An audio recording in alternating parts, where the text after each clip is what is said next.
Қазақтың атын әлемге танытқан ерекше дауыс иесі Димаш Құдайберген. Көптің пікірінше оның дауысын өзінің анасы, нәзік дауыс иесі Света Айтбаевадан дарыған дейді. Ал сіз Димаштың нағашы әжесі Бибігүл Айжанқызы жайында білетін бедіңіз? Бүгін біз Ақтөбе телеарнасының ұжымы 8 наурыз халықаралық нәзік жандар мерекесі қарсаңында Бибігүл әжеміздің үйіне қонаққа келдік, ендеше кеттік.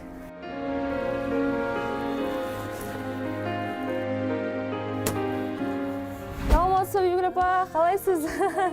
Hoş geldin. Hoş көрдік. Аман есен келдің. Мерекеңіз құтты болсын. Рахмет. Сізге Бірге болсын.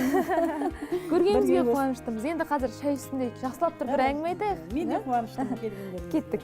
Бибігүл Айжанқызы Темір ауданының Кеңесту ауылында дүниеге келген. Балалық шағы сол киелі топырақта өтіп, сол ауылда білім алып, мектепті тәмамдады. Қарапайым ауыл қызының жүрегінде жастайынан еңбекқорлық пен жауапкершілік қасиеті қалыптасты. Өмір жолын саналы еңбекпен байланыстырған ол 30 жыл бойы есепші қызметін атқарған. Өмірлік серігі Ермек 7 жылмен де туған топырағында табысты. 2 жас туған жердің төрінде шаңырақ көтеріп, берекелі ғұмырдың бастауын қалады. Светаның папасы енді бұл Алматтан Каспийді бітіріп келген. Ол да сол Кеңестудың тұрғыны, сол ауылда туып өскен. Алматтан Каспийді бітіріп келді. Мектепте сол кезде Калинин атындағы мектепте оқытушы болып жұмыс жасады. Сол уақытта екеуміз танысып, шамалы сөйлесіп жүріп, содан кейін отбасын құрдық. Біздің атамыз, Ермектің папасы, сол мектептің, Кеңестудың мектебін 20 жыл директор школы болып жұмыс жасады, мектепті меңгерді. Үйіміздің арасы жақын, 4-5 үй, сөйтіп жүріп, біздің үйден шығып, тойымызды жасатып, Ермектің үйіне келін болып, сол үйге түстім. Бибігүл Айжанқызы 4 перзентті дүниеге әкелген бақытты ана. 1973 жылы тұңғыш қызы Света өмірге келді. Тұңғыш немере болғандықтан Света ата-әжесінің ерекше мейірімі мен шексіз махаббатына бөленіп өскен. Кейін Гүлайым есімді қызы дүние есігін ашып, отбасының шаттығын еселей түсті. Анасының тәлім-тәрбиесін бойына сіңіріп өскен ол да білім мен ізгілікті ту еткен ұстаздық жолды таңдаған. Әулеттің жалғасы Айдынғали ұлы да азамат болып ер жетіп, шаңырақтың абыройын асқақтатып отыр. Қазіргі таңда 4 перзенттің әкесі атанып, ұрпақ өрбіткен ардақты әке. Кенже ұлы Марат Жетешұлы Теміржол институтын жобалаушы мамандығы бойынша тәмамдаған еді. Өкінішке орай кенеттен өмірден өтті. Алайда оның жолын жалғастырып отырған ұрпағы Меруерт атасының арманын жүзеге асырып, архитектор мамандығын оқып, кәсіби шеберлігін шыңдап келеді. Димаш жайында айтатын болсақ, көбіне енді айтып жатады, оның дауысын, оның дарынын осы анасына тартқан деп. Света апамыздың осындай бір жаңағыдай өнерге деген махаббаты, өнерге деген жаңағыдай өнерлі болуы кімнен дарыған? Негізі папасы бүкіл музыкальный аспапта ойнайды ғой. Баянда тартады, бүгісі домбырада тартады, гитарада тартады. Высоцкийдің өлеңдерін керемет айтатын еді. Балдарға тыңдауға болмайды деп, Высоцкийдің өлеңін гитарамен айтып отыратын еді. Ол балдардың кішкентай күнінен Ермек баян тартып үйретеді балдарға. Воскресенье күні біздің үйде тұрғанда, воскресенье күні сағат 11-ге таман балдар ұйқыдан тұрғасын, баян тарту басталады, өлең айту басталады. Бәрін кішкентайынан тұрғызып қойып, сөйтіп өлең айтып үйретті. Содан Светаға баянды үйреткен өз папасы. Света педучилищеде оқып жүргенде ма, әйтеуір баян сатып алып берді. Жаңағы өнерге баулыған негізі осы кісі ғой. Біздер енді әу демейтін қазақ жоқ қой, былай ән айтып жүрдік қой.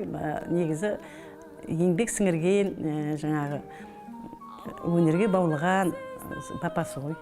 Махаббат бер маған тағдыр, махаббат бер маған, махаббат бер маған тағдыр, жүректі қозғаған. Әңгіменің реті жиен немересі әлемге танылған өнер иесі Димашқа ойысқанда, Бибігүл анамыз ерекше толғанда. Оның айтуынша, Димаштың бойындағы өнер екі әулеттің де қанымен, тәрбиесімен келген қасиет. Нағашы жұрттың да, өз жұртының да ықпалы тең дейді. Димаш енді Қанат пен Светаның тұңғышы. Бізде енді ұлдың баласын немере деп, қыздың баласын жиен немере дейміз ғой. Иә. Мен былай ойлаймын, қызыңнан да туғасын, ұлыңнан да туғасын бәрібір баланың. Иә. Димаш туғанда, босанғанда енді мықтап қуандық. Иә. Құда мен Құдағай сондай керемет жарыс қазан жасап, біздер де неше күн жүріп, әйтеуір Света аман есен босанғасын мәз болып, сөйтіп Димашымыз өмірге келді. Ол да енді жаңа менің ата-енем сияқты өзінің атасы мен әжесінің бауырында өсіп, солардың тәрбиесін көрген ғой. Сол келіп тұрады, осылай өтіп баратса әйтеуір обязательно үйге соғады. Хабарласып тұрамыз, бір жаққа жол жүріп кетсек уайымдап боламыз. Светаға 5 конца звондаймын, барды ма, Қытайға келді ма, Америкадан. Сосын өзіне жазып жіберсем, сосын ол сразу телефонды қараған бойда звондайды. Әже, мен келдім, Құдағай әже дейді мені. Мейва Құдағай екеуміз бір-біріміз Құдағай дейміз ғой. Соған ол ойлаған ғой, менің атым Құдағай дейді.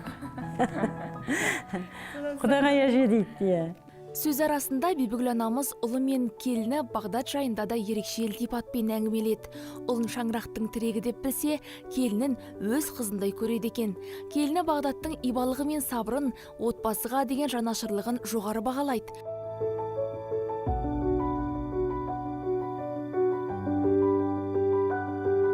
Ал дәл қазір менің қасында осы әулеттің қара шаңырақтың келіні Айбынғали ағамыздың жары. Бағдат ханым, қанша уақыт болды келін болып түскеніңіз осы? Бұл әулетке келін болып түскеніме менің 26 жыл болды. Енді қағида жайында ештеңе айта алмаймын, бірақ өзіміздің отбасы жайлы айтып кетейін. Бұл шаңыраққа мен 26 жыл бұрын келін болып түстім. Қазіргі таңда 4 баламыз бар. Сол балалардың өсуін, қалыптасуын қазіргі таңда бізге анамыз көмектеседі деп айтам. Осы ене мектебін өткен жатсыз, Енді жаңа Бибігүл апамызбен таныстық қой, алайда Бибігүл әжеміз қандай ене? Ой, біздің мама күшті ене. Күшті ене, ең алдымен мама күшті ене деп айтатын себебім, яғни сені жаңағыдай, сен келінсің, сен осыған міндеттісің, сен я болмаса бірдеңе жасауға міндеттісің деп ешқашан маған айтып көрмеген. Қашан да мені қолдайды, мысалы бірдеңеге үлгермей атсам, ой тастай сал, артынан да істелінеді деп айтып жүреді. Сондықтан бізде келін мен ененің арасында жаңағы сыйластық, біздер бір-бірімізге деген бір отбасы болып қараймыз. Жаңағы мама, мен бірінші, мен енем, сен келінсің деген мағынада емес, бір отбасы, бір отбасының тіршілігі деп қараймыз біздің отбасы. Қызындай көреміз? Иә, қызындай көрдік деп айта аламын.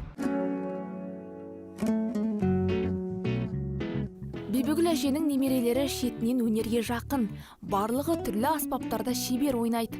Музыканың тілін бойына сіңірген. Үлкен немересі Айдана Жетешева Астана қаласындағы музыкалық жас көрермендер театрында актриса. Сахнадағы шеберлігімен көрерменнің жүрегін жаулап жүр. Беляев! Беляев!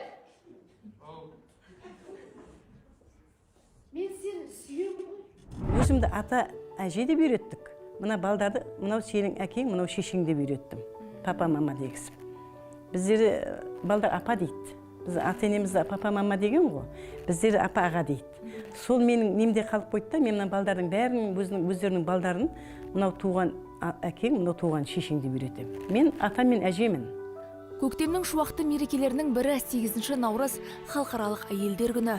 Бұл күн әйел затының қадір қасиетін, мейірімі мен шыдамдылығын бағалайтын, құрмет көрсететін айрықша мереке. 8 наурыз мейрамы енді бұл бүкіл әйел қауымының мейрамы.